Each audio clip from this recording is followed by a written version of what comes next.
किया है, कैसे किया है। अगर आपको मुश्किल भी लगता है ना, तो आपको आसान तरीके बताए तो जाते हैं। सबसे पहले आप सूची बनाएं प्राइमरी रिलेशन की, यानी प्राथमिक सदस्य जिनसे ब्लड रिलेशन है, माता पिता भाई बहन पत्नी बच्चे, यहाँ तक जाएं, है ना।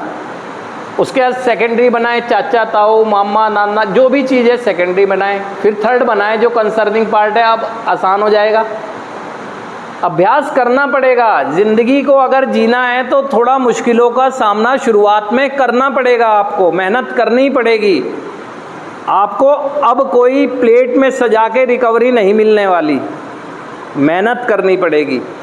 ये जीवन जो हमने बर्बाद किया है, ये भी किसी ने सजा कर नहीं दिया है हमें, हमने एफर्ट्स किए हैं। निर्माण के लिए भी एफर्ट्स करने होंगे। शुरुआत में आपको लग सकता है कि कठोरता है, वो तो होगा ही।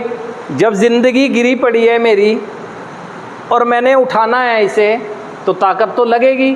अगर आप ऊंचाई पर जाओगे तो चढ़ने में दिक्कत नहीं आएगी, चढ़ाई पर जोर लगेगा। और फिसल के तो आप गिर गए, आपको पता ही नहीं लगा। फिसलना आसान है, चढ़ना मुश्किल है, लेकिन चढ़ सकते हो। धीरे धीरे संभल संभल के ज़िंदगी को फिर ऊंचाई पे ले जाओगे।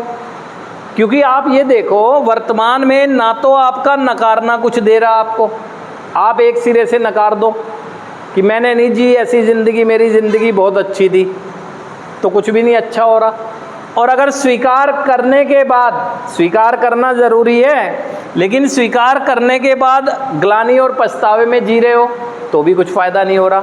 स्वीकार करो, लेकिन अमेंडमेंट भी करो, सुधारना भी तो है। देखो, गलतियों को स्वीकार करना तो मात्र ये दिखाता है कि हाँ मैं गलत था, ये सुधार कोई है जो कि हमने आज तक किया है बाहर।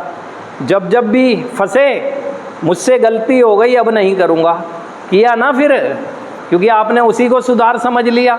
सुधार है कमिटमेंट टू चेंज, कि अब मैं अपनी जीवन शैली में बदलाव लाऊंगा।